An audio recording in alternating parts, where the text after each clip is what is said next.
I'm Andy Erwin, and this is the Storytellers.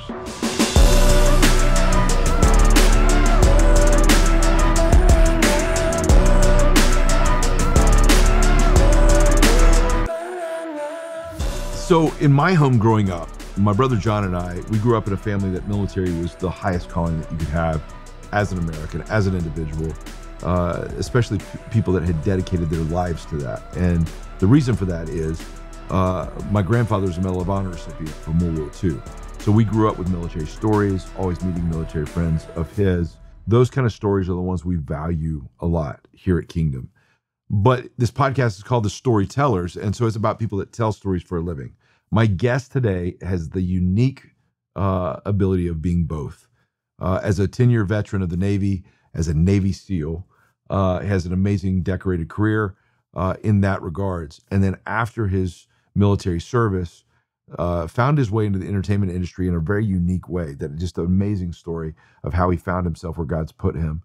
The other thing that we're going to talk about today that may be a little out of the box is one of the projects that we're developing at Kingdom. That's a film that I'm going to direct in the near future, is a movie called Fearless. And it's based on the New York Times bestselling book about a Navy SEAL named Adam Brown and his redemption story. It's my favorite book.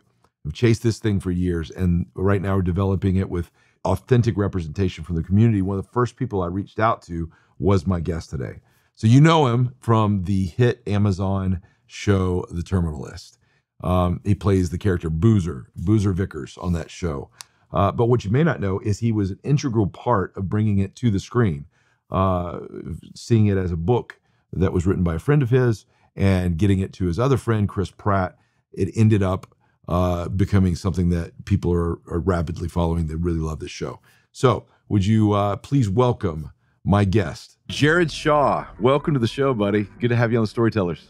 I've been looking forward to this. You brought it up a while back, and honored to be here and talk with you and be a guest on your show, man. You've been a good friend. I was excited to. You were the ones when I started the show. I was like, man, I got to get Jared on this thing, and I knew that was a big ask for you because you typically don't do like interviews like this. This isn't your first choice. So the fact that you're doing this is a big deal. Why is that? Man, it's you're correct. This is, I believe, my really third one, I guess. First one I ever did was with my brother, and with you asking, I didn't have to put a whole lot of thought into it. I was honored to do it, honored that you'd ask. And, to answer your question as to why I'm not big on these types of things. It's, it's just one of those things I tend to kind of grind in silence, I see the people that have these platforms and kind of have that spotlight, and that's great. I just don't think that's really me, Right. And so I tend to kind of stay out of it and just try to work in the shadows, and it's hard for me to kind of make it about me, and put my story out there and talk about it. But if I feel called to do it, I absolutely will. And so when you reached out, like I said, wasn't a question. Well, that's the kind of people I like to talk to. I think, first of all, on this show, like, military is a big deal. Thank you for your service. The fact that you are a veteran, but also, former Navy SEAL, that's a big deal for us. Where we first connected was actually through, Chris Pratt, whose name is over your head right now. Pratt's a mutual friend, and, I'm working on a project called Fearless. That's a Navy SEAL book. When I was looking for advice, I'm like, who's doing this at a high level that we really want to pick their brain? And I was like, well, Pratt just did The Terminal List. So I texted him one day, and I just was like, hey, bud, don't want anything from you. Just would love a little bit of advice. My next movie is going to be a SEAL story, and I want to get it right. So in typical Pratt fashion, he just on a whim, just was like, okay, buddy, I'm FaceTiming you right now. You want to talk about it? And I'm like, oh, crap, I haven't thought of what I wanted to ask yet. And then he calls me, and he knew the book. And then the first thing he said was, oh, you got to talk to my buddy Jared. Like, my buddy Jared is the one you need to call. And then when I called you, I was shocked to hear the connection that you had with Adam Brown. Tell me a little bit about that background. That's a big one. Fearless is a big one in our community. Adam Brown,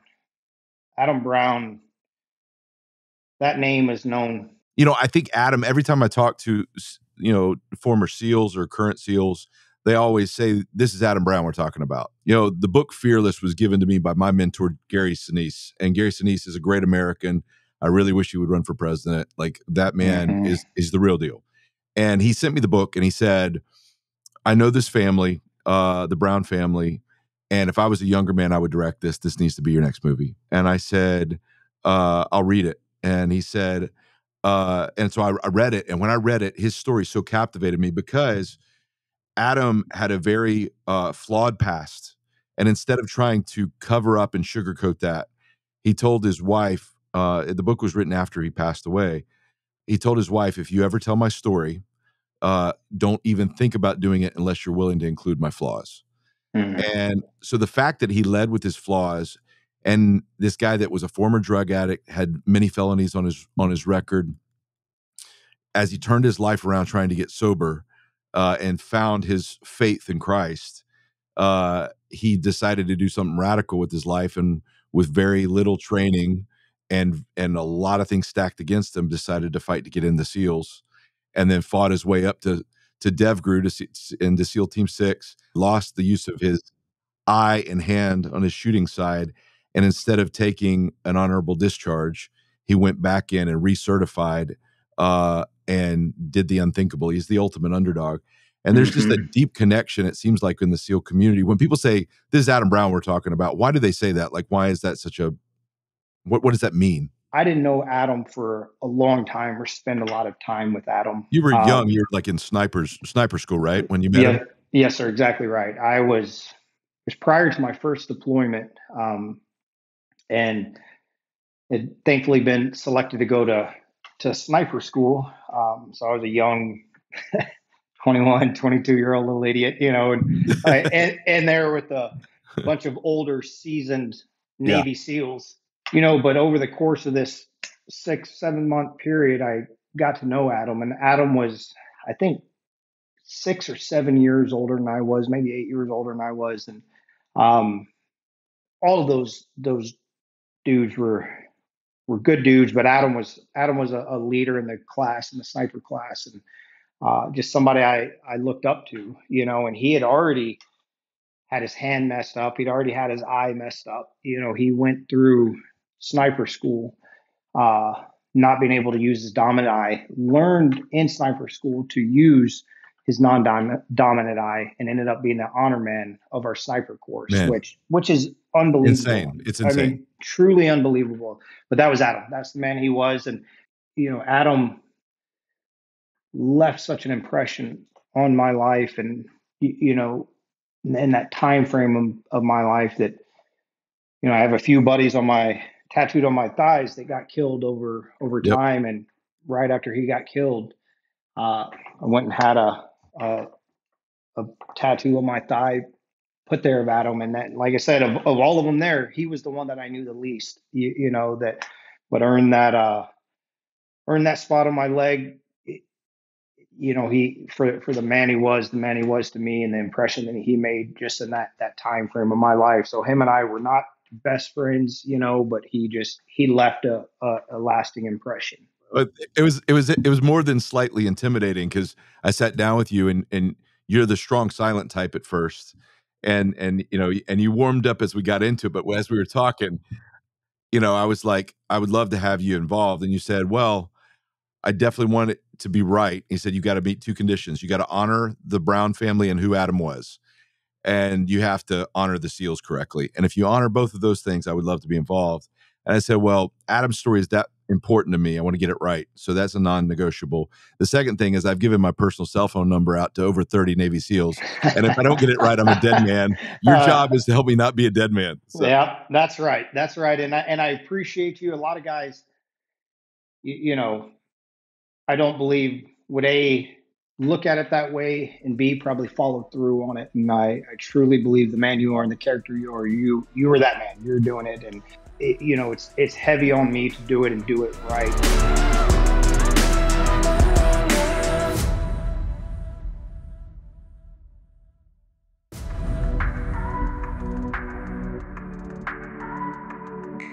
for you, like kind of going back to your career from being in the SEALs to entertainment, and did you have any involvement or experience within anything in the arts before that moment? And what was it that gravitated you and those guys together, you and Pratt in particular? Looking back on it all, you can see God's hand through everything, but it's, to answer your question, I grew up in a very small town in Texas. I'm 30, 45 minutes from where I live right now. And I'm talking no stoplights, 35 people in my graduating class, Love it. one gas station, that type, a little 1A school. Um, and we had I'll back up. We started out doing church plays, and playing roles in church plays, uh, and I loved it. There I love was, that. yeah, there was a draw there. There was a desire to do it. Um, then I get into high school, and my oldest brother that I've talked about, he did one act play, Wow, and I didn't know that. yeah. Huh. So I would watch him, when 4 years younger than he was, I would watch him and like, dude, I want to do this. I want to do one act play. I want to try it. So freshman year in high school, I try out for one act play. I audition, I get a role. I'm like, this is, and like I said, we're at a tiny school, so it's not like I'm knocking out the Tom Cruises of the world to get these roles, like, but yeah, but I got it and I loved it. Um, but I was also a little hellraiser. I was in trouble all the time. It was one of those deals, especially in a small town. And I don't know how it was for you, but I never looked at acting as like a pathway. Like, Yeah, it's a hobby. Yeah. yeah, exactly. Like it was never something that And I could. trying to explain that to Texas, because I'm from Birmingham, Alabama, very similar Yeah. kind of roots, and Yep. I would try to explain, what I wanted to do, and they're like, "Oh, that's a fun little hobby. What are you going to do to make money?" And Exactly then, right. I was just like, "Well, no, I think we're going to make it, make movies," and they're like, "Okay, that's cute. Yeah, that's Yeah, cute. that's Good luck with that. yeah, good luck with Yeah. that." Yeah. And so I didn't. I kind of left it there, and in that time frame, I also discovered a little thing called the Navy SEALs. When I was Little thing, 16, yeah, yeah, a yeah. little thing, 16 years old, got kicked out of Spanish class, and I knew I couldn't get in trouble again. I couldn't get sent home, so I didn't go to the principal's office. I just walking by the library, and I saw a Navy recruiter there. And I got this great idea. Like, you know what? I'll just dip into the Navy recruiter's little setup here, talk to her, and it'll keep me from going to the principal's office. At Wow, the very end of the table, I see a little pamphlet that says, "So you think you have what it takes to become a Navy SEAL?" And I still have that pamphlet somewhere.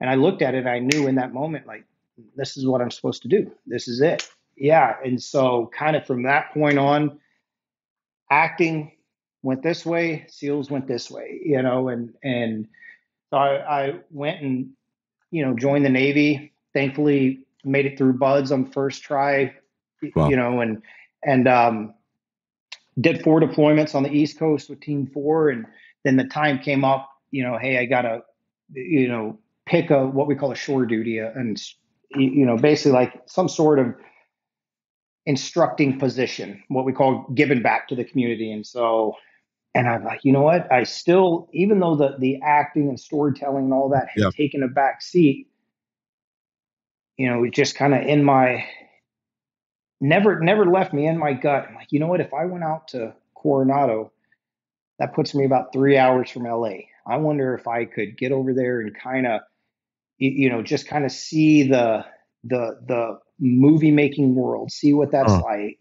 wow, And not many people are willing to go from the East Coast out to the West Coast to a BUDS instructor position. And so they yeah, jumped on it right away. And I huh. remember I kind of panicked and I called the detailer who's in charge of our orders. I'm like, hey, can I change that? Can I stay stay They're like, stay on "Sorry, the no, on no, the East Coast? And they were like, sorry, nope, buddy." you're yeah, Yeah, exactly. And maybe 3, 4, 5 months into it, one of our guys there that's an instructor, like, hey man, we're gonna have a couple of actors come out here that are looking to do a little bit of training.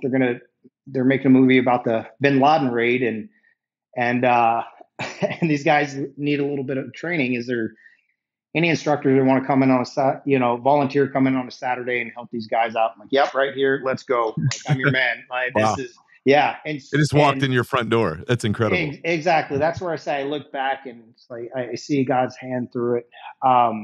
That Saturday, Joel Edgerton shows up, and everybody who knew who Joel was at this time, he had Yep. done the movie Warrior, playing the Yep. fighter, and It's one of my obviously favorite. It's my top 5 film. I love that movie. great, so great, and he'd done that. So there was 4 or 5 of us there. Everybody knew who Joel was, and then there was kind of a no name by the name of Chris Pratt that was there. Yep. And he's not the Chris Pratt that we see on. No, he was much heavier. He was the funny guy off of the Parks and Rec. I mean, that's exactly right. He was, I mean, Chris is a big fella, as you know, 6'3", 6'4", but yeah, he was all of 265, probably 270 at that time. And so we meet him. We started out with the O course and taking him out there, and Joel's in phenomenal shape. Still is to this day. I mean, the guy's doing great on everything everything we do. And Chris, you know how nice of a guy he is. He's just he's on all the obstacles.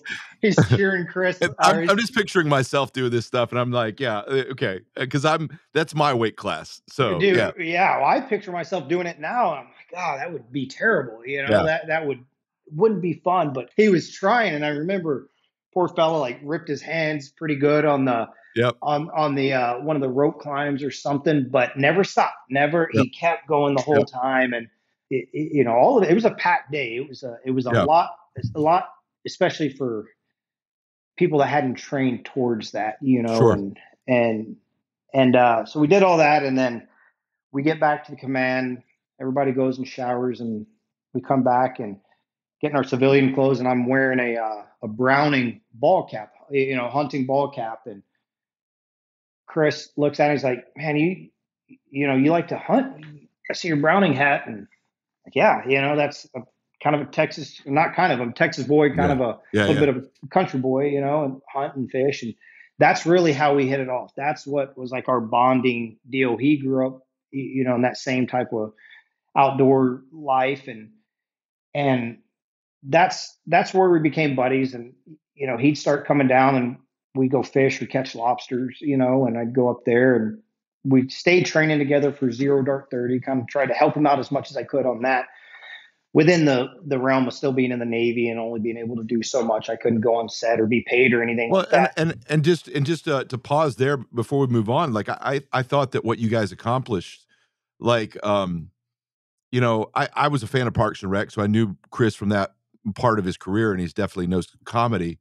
But when I saw Zero Dark 30 and what Catherine and Mark and the whole team had created with that movie, when it got to the SEALs portion that comes late in the movie, when Joel and Chris are on screen together, it's captivating. Like it's the first time I felt like I saw a fully realized, not G.I. Joe version of a SEAL. Mm-hmm. And because like these were regular guys, it wasn't Arnold Schwarzenegger, but they were very skilled at what they did. And so I thought it was very believable, at least for me as a filmmaker when I saw it. Yeah, no, I agree with you. Watching it on screen and coming from that world, I agree with you completely. It was captured right. It wasn't the hey, we're gonna hire the guys that are 6'3" and 230 pounds with no fat on them, and because that's what a lot of people have in their mind of what a Navy SEAL is. And we have some those of guys, those guys for sure, but they're the minority. They're not in there a lot, and so Joel and Chris, to come from where he was at and landing to the kind of his physique, and both of them nailed it. They absolutely nailed it. And there was other tech advisors on set, for all that I think did a phenomenal job to really get it right, and that was one of the first movies that I saw, that was representing SEALs that wasn't over the top, that really, I felt like they did a great job with it. Yep. He did great. He put in the time. And that's who he is. He puts in the time, he puts in the effort. To this day, on the projects we're working on now, that's like you. It's very important for him to capture it correctly for Yeah. the community and the Right. name and all that, and it's greatly appreciated amongst all of us for sure. And then he took you with you. Then after that, it led to kind of Guardians of the Galaxy. And did how did you get pulled into that world with Chris? I was just hitting the 10-year mark of my career. So at that halfway point, being able to retire 20 years with benefits, um, or get out. And during that time as an instructor, I had screened for what we call Green Team, which is the selection process for SEAL Team 6. And like I said, me being a troublemaker had followed me into the SEAL teams. I'd gotten a lot of trouble on my a couple times. You seem so straight laced now, though. I can't picture that I version of Jared Shaw. I know, and that's what's very funny is present day me. The guys that I worked with in the SEAL teams couldn't imagine me like this, and then fellows like you and friends that I've met after the SEAL teams can't imagine the wild me, Yeah. and it is two separate fellas for sure. But I got in a lot of trouble the that disqualified me the first time that I screened for Green Team, and I knew there was going to be no way that I'd screen Right. positive. But I was going to try anyways. Screen negative. Then when I was an instructor in Coronado, I screened a second time and screened positive. Which was a long shot in itself with how much trouble I had been. Right. I lost rank twice, been kicked out of Iraq, got put on a ship, all sorts of stuff in a about a 2-year period, a lot of trouble I'd been in.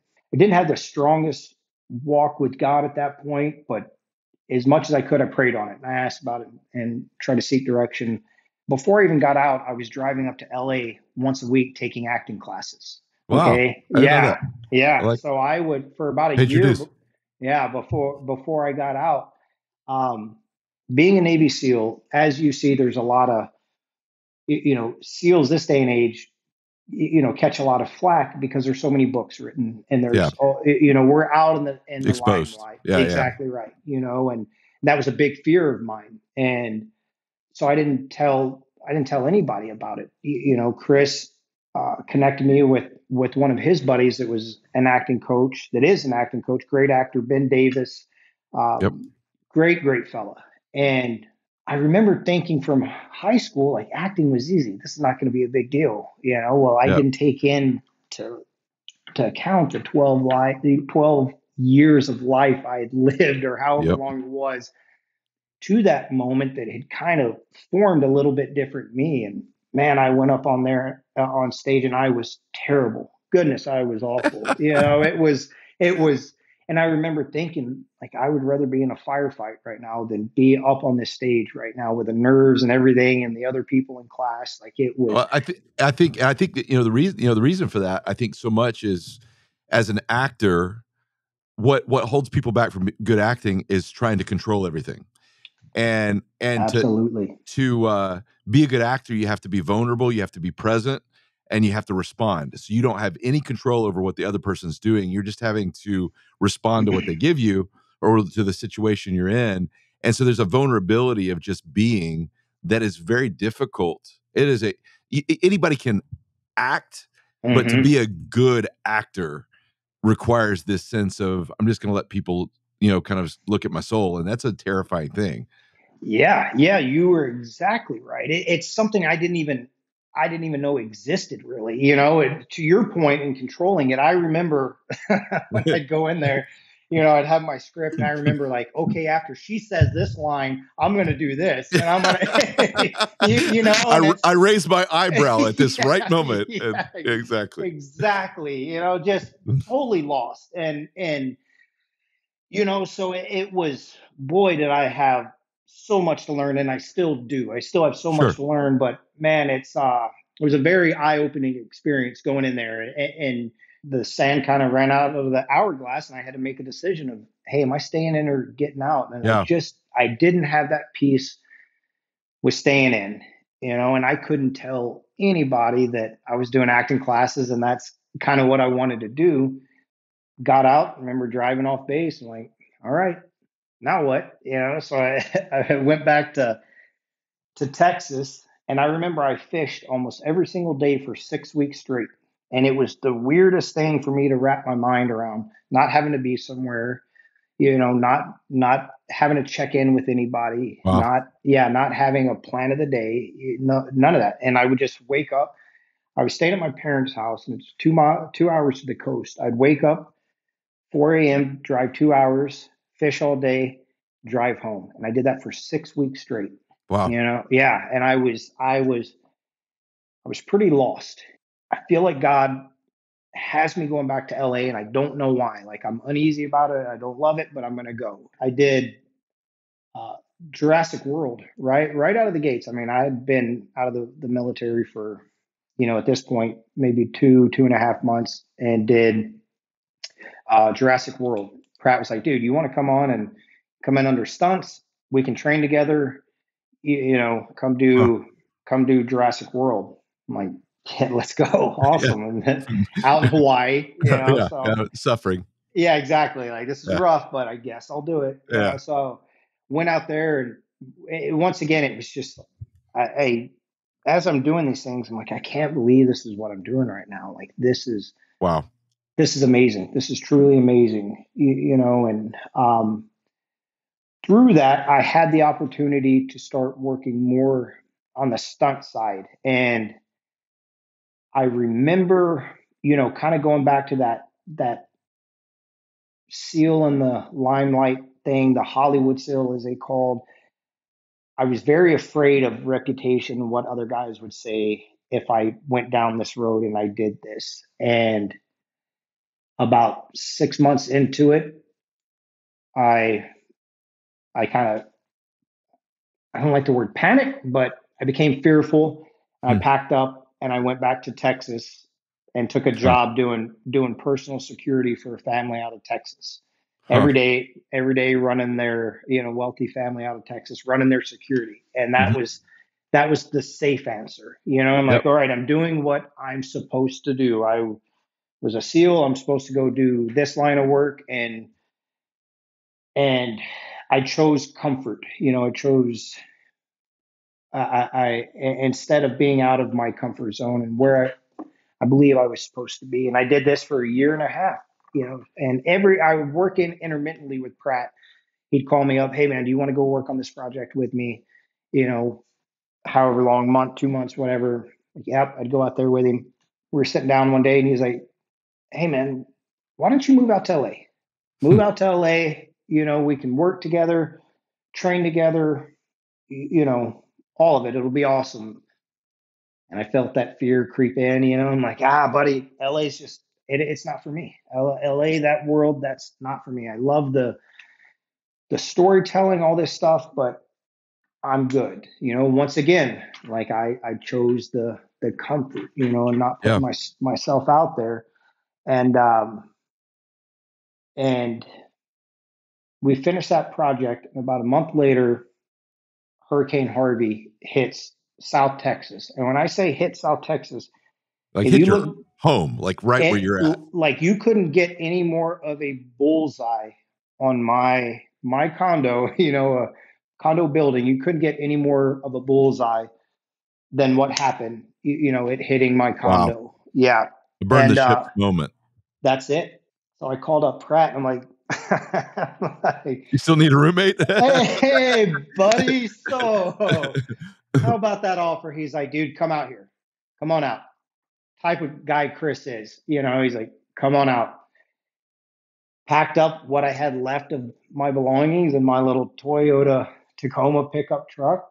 Got my dog Kimber, and we headed out to LA. And Chris and I got a place, and we're we're roomies, and that's when, like, the real struggle of me committing to this industry really happened. Like This is my career. that I accepted it. And I'm like, okay, this is what I'm supposed to do. I remember the moment, like, everything, there was just peace with it. and then I allowed myself to fully pursue it at that point. I think I was Wow. 34, 35. And I remember thinking, like, this is crazy. I'm trying to really get into the industry at 35 years old. Like, this is ridiculous, but I believe God puts those desires on our heart, put it on the desire on my heart when I was young. It never left. And I believe God puts those desires on our heart to ultimately advance his kingdom, and that's what gave me the peace of saying, you know what, this is not about me. This is not about being some famous person and doing this. Is like being inside my call, what I'm supposed to be doing. Yeah. And that's I love that. where I found that peace of like, okay. And once it was there, then it was like game on. Now I have to outwork everybody. I have to learn this. I have to immerse myself in it. I have to become an asset, to I love that. especially this late in the game, jumping in. I have to learn every aspect of this craft, of this trade.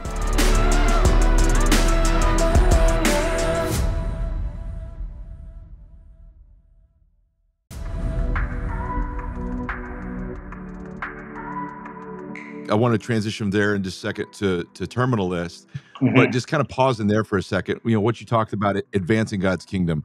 I mean, that's a big reason. I mean, the name of our company is Kingdom Story Company for that reason of Mm-hmm. there's a subversive element to what we're trying to do, of being kind of secret agents for what we believe in our faith, and to look for subversive ways to do that, and at times overt ways to do that, Mm-hmm. of trying to get things that we feel like are important, whether it's values, whether it's like what you guys are doing with military things, patriotic themes, or faith themes. We try to look for those Mm-hmm. elements for that have an eternal value.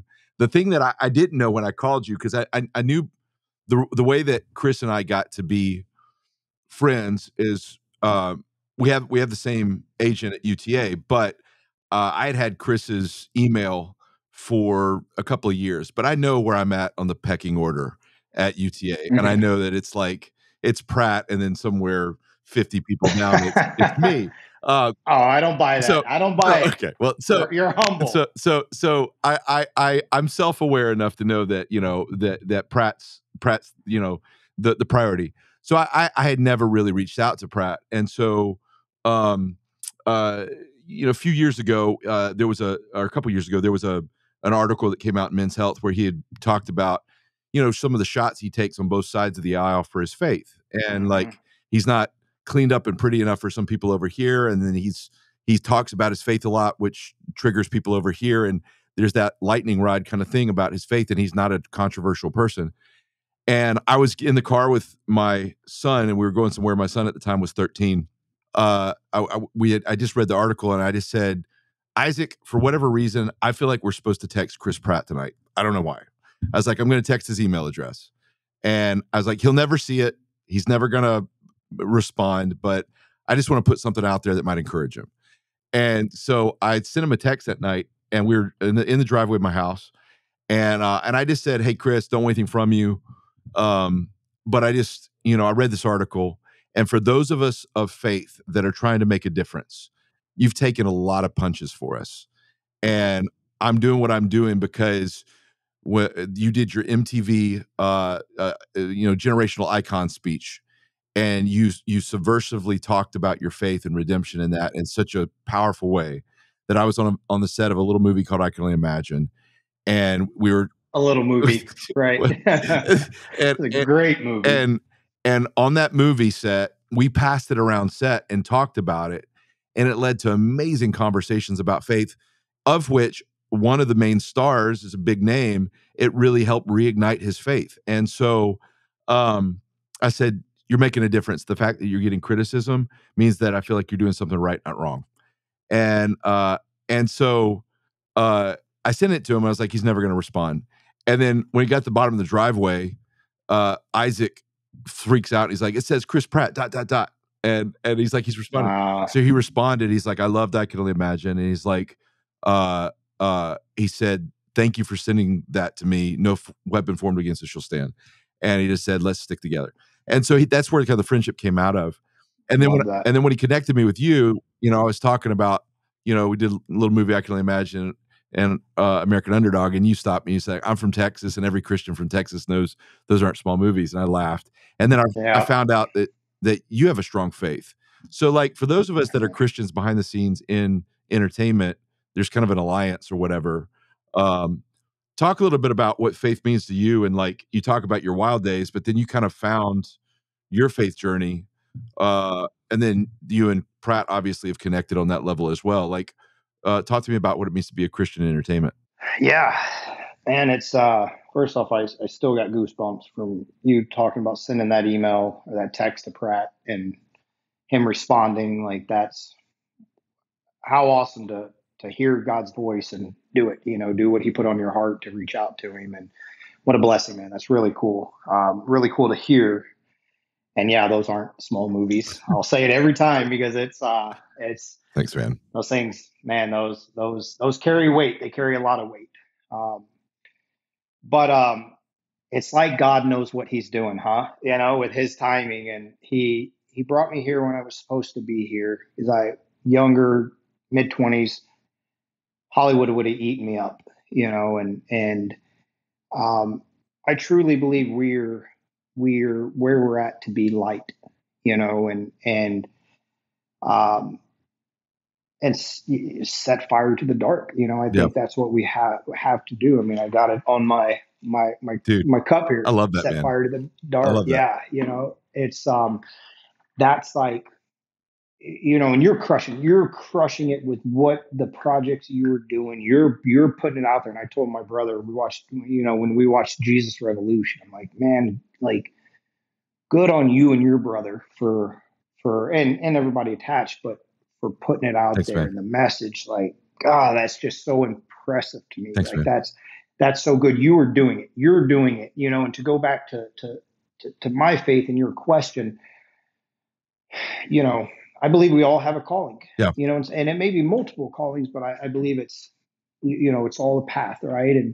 And brought you here, brought me here, brought other believers here for that reason, to spread the word, to advance the kingdom. I love that like you said, it's the name of your company, it's just that, and that is what I believe we're to do, is to be that light. And it's easy. I have to pray daily not to get caught up in the temptations of it, not to get caught up with that next role or that next project. I'm like, hey, it's not about my career. It's not about me. It's like, I'm a vessel.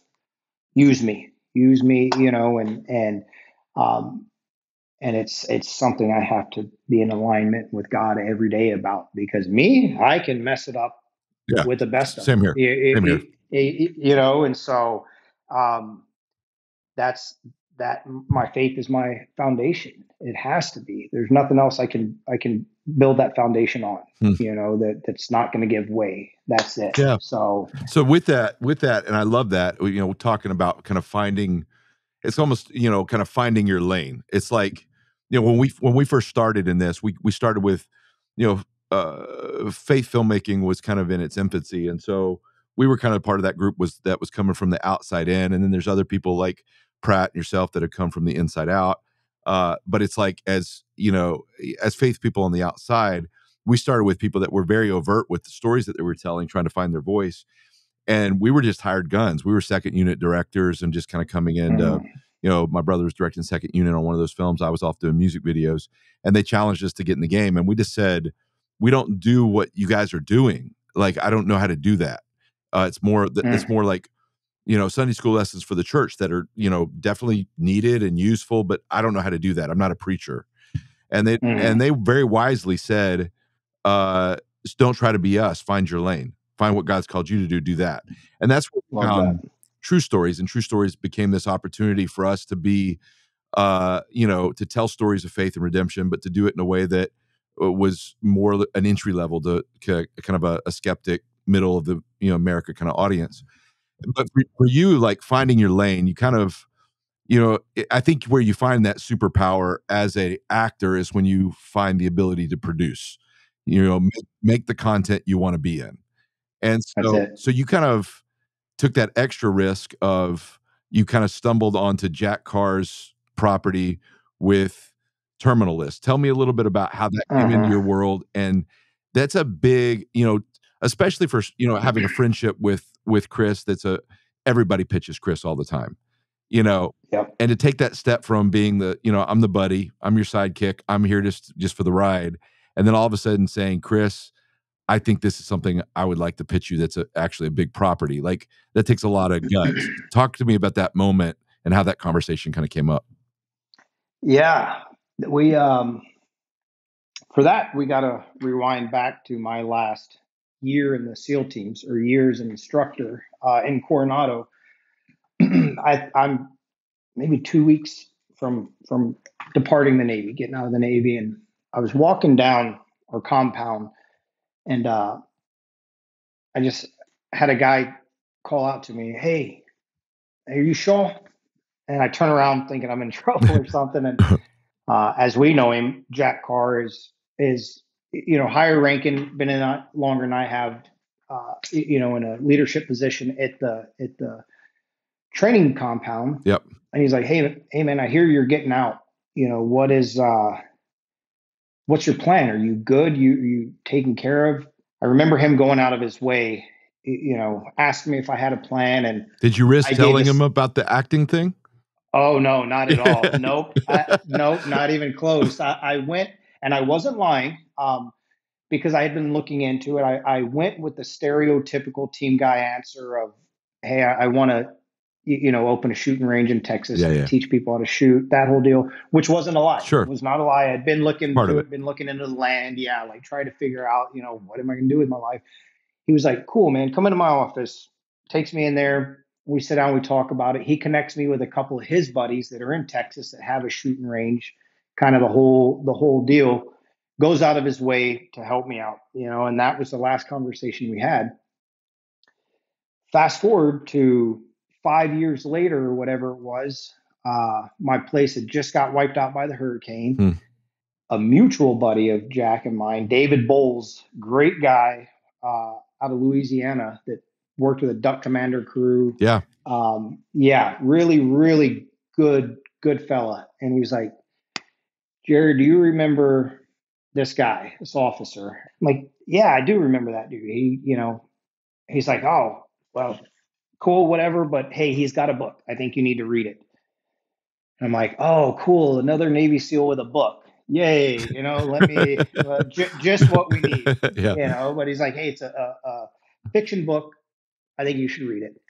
And so he reconnects me with Jack, and get on the phone, and I'm like, "Hey man, I don't know if you remember me, but Debo, as we call him, David Bowles, reached out to me, said you wrote a book." And I was like, "Man, I don't know what it is. I don't know if it'll be any good, but I remember you taking care of me when I got out, went out of your way. I'd love to read the book." And I said, if it's good, do you mind if I put it in front of a buddy of mine, actor buddy of mine? And he's like, "Yeah, man, no problem." He's like, "Can I ask who your actor buddy is?" And I was like, "Yeah, Peter Quill from Guardians of the Galaxy."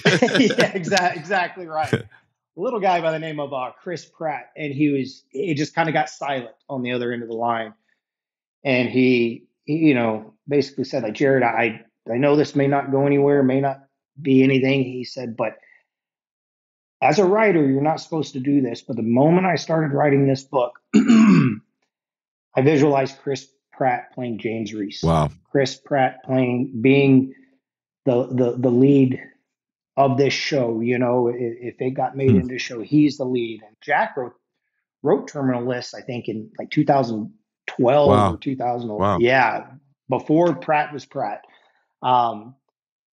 So, he sends me the book and I read it, and like, oh, okay, it's game changer. This is something a little bit different. And I had never pitched anything to Pratt up until this point, and Pratt knew my aspirations. Like I came on as his trainer and a stunt guy, but he knew I was doing acting classes. He knew I was learning the industry, like kind of had a path picked out, or I should say laid out for me, I felt.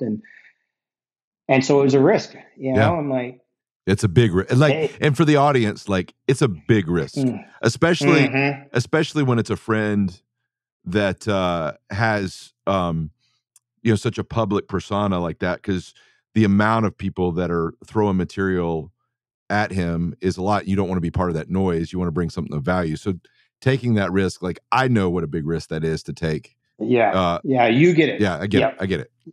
You get it. You understand it. And so, yeah, I get this book. And um, I remember one of the times we'd flown somewhere and we were flying back, and, one of the private type of flight setups, and I was sitting more towards the front and he was in the back, and he's like, "Hey man, what are you doing?" And I'm reading the book, I'm reading Terminal List, and I just kind of over my shoulder say, "I'm reading about your next role," and he kind of laughed, Uh-huh.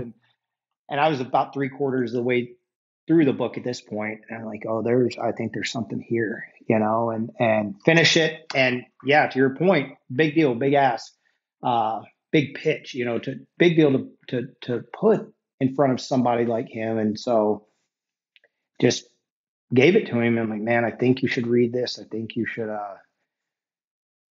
look at it. This is different. This is written by somebody who's lived it, he speaks the language right. He hits all the points." And And that, like, wasn't Antoine looking at it at the same time? yeah, yeah, him and And he a had fella, I done believe. Magnificent Seven with Pratt already at that point, right? Yeah, Oh, yeah. yeah. So they were both circling at the same time and didn't really know it.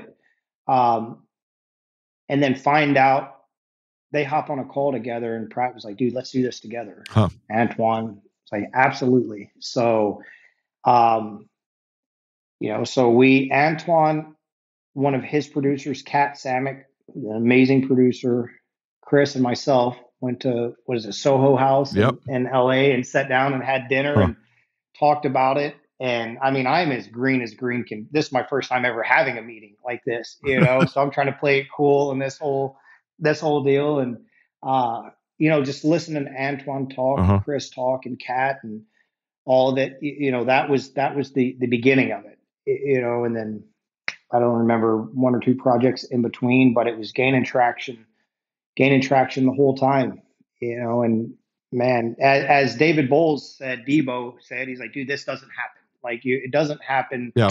where you pitch your first project and it goes, and it's like, dude, and once again, I think God's hand, not I think, I know God's hand is in Well, all of I it." think the exciting thing about that with your story is the idea the idea of destiny and patience kind of playing into it.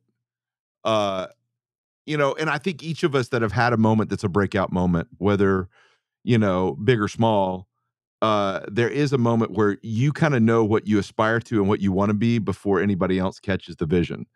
So, like, Mm. when Chris walked into audition for Guardians to James Gunn, and he was heavy, and he so won the room that Gunn, I Hmm. remember Gunn saying in a interview, "If I have to CGI abs on this guy, he's my guy."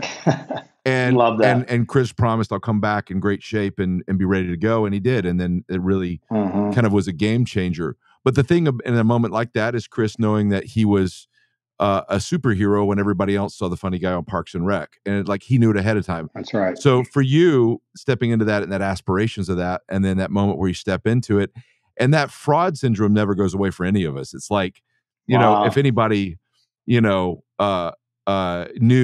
that I'm green, they would, but that feeling never goes away for any of us. But then that moment of destiny comes where you've paid your dues, and this is the one to swing big for. It's a hand to go all in on. Well, that's it, man. I got a saying, that when preparation meets opportunity inside of one's calling, that's when monumental success takes place. And that's yeah, and that's it. It's been years of prepping for that, for that moment, the acting classes, for the first day on set playing Boozer, you know, and Well, in and even Terminalist. back with the Boozer thing, the thing I heard about you that I was really impressed about is you're a producer on this. It was your idea to bring it to be a part of bringing it to fruition. Mm-hmm. But you're a producer on it, so you could have just snapped your fingers, said, "I want to play the role," but you auditioned for it, didn't you? 100%. Yeah, we were in Australia, Pratt and I, and uh, you know, I talked to him. I knew I wanted to play a role, you know, but for me and for you, the same. I'm sure project always comes Yeah. first. Yep. It has to. Producer, no producer, whatever. Project has to Yep. come first. Knew I wanted to play a role. Been in acting classes for years. You know, wanted to do it, and been eyeing the role of Boozer. Um, and so then the sides come out for Boozer, and Pratt and I remember talking about it. He kind of said the same thing. He's like, dude, you know, like if you want to do this role, you can just do it. I'm like, thank you, I appreciate it. I have to. I mean, I want to earn I it. have to. Exactly right. I have to earn this. I have to know that I can do this. You know, I'd done a few roles before that, but this is going to be a little more heavy lifting than what I'd done. And so in Australia, we did the audition. He read for me. You know, we did the audition and sent it in. Well, as a producer, I got to see all the other auditions for Boozer, and there were some great auditions, but I didn't feel like I was outclassed. I felt like I could, you know, hold my own, and so thankfully got the role of Boozer. You know, and all that leads up to that moment. And we were talking about that preparation ahead of time. The first day of filming is Pratt and I, you know, in a bar scene. Our guys that just got killed. Him and I in a bar scene, like Yeah, this is real. sink or swim. Yep, it's Yeah, real. here we This isn't are. acting You class know, anymore. exactly Yeah. right. You know, opposite Chris, who's, you know, my best friend, but also one of the best in the world at what he does, have Antoine Fuqua Yeah. directing, you know, and I'm sitting there and it was like, okay, all the work, everything brought me up to this moment. Like I'm okay. I deserve to be in Yeah. this chair. Not that I deserve it, but I've worked to be in this Yeah. chair. I've worked to be in this spot right here. Let's go. Let's do this. You know, and man, it was yeah, it was kind of a dive into the deep end, but Man, and you killed it. You killed it. I think thank you. Thank you. you know, to hold your own and to be able to fit into the tapestry that you guys created, and it's not like the obvious, like, oh, this is a producer putting himself in a role. It was a fully realized, really textured character. You earned it, man. I was proud of you for that one. That was cool.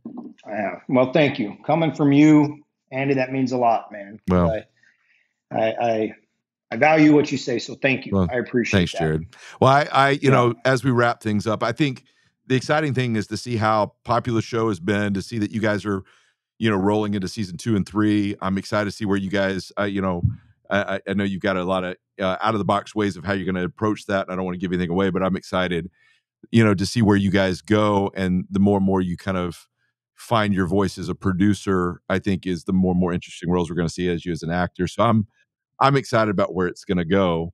Uh, you know, for you, a couple last questions to sum things up. You know, I'm all about, like, you know, films that kind of inspire the journey. And, you know, for me, I've got films that are ones that are, you know, my go-tos as far as to study. And then there's kind of like the guilty pleasure where you'd be shocked that that's one of my favorite movies. For you, top 2 films that really have inspired what you do. Somebody puts a gun in my head and says, pick your favorite movie now. You Yep. know, hopefully that never Yep. happens. But A River Runs Through It. Oh, good one. Yeah, that is, I mean, part of it is with just how much I love fishing. You know, fishing for me is like Huh. that's my time with God. I hardly ever keep the fish, you know, but I live where I live now, so I can fish every day, you know, Love that. and when I'm not working. Yeah. And so that movie, just from the first time I saw it, captured me. Yep. You know, it captured me in obviously the outdoors and the fishing, and then the relationship between the brothers and their father, Yep. and the discipline that one brother had and one didn't. You know, Brad Pitt's character didn't have, Yep. and that whole, I could relate to the Brad Pitt Yep. character, you know, so much to that brother. I could relate to him.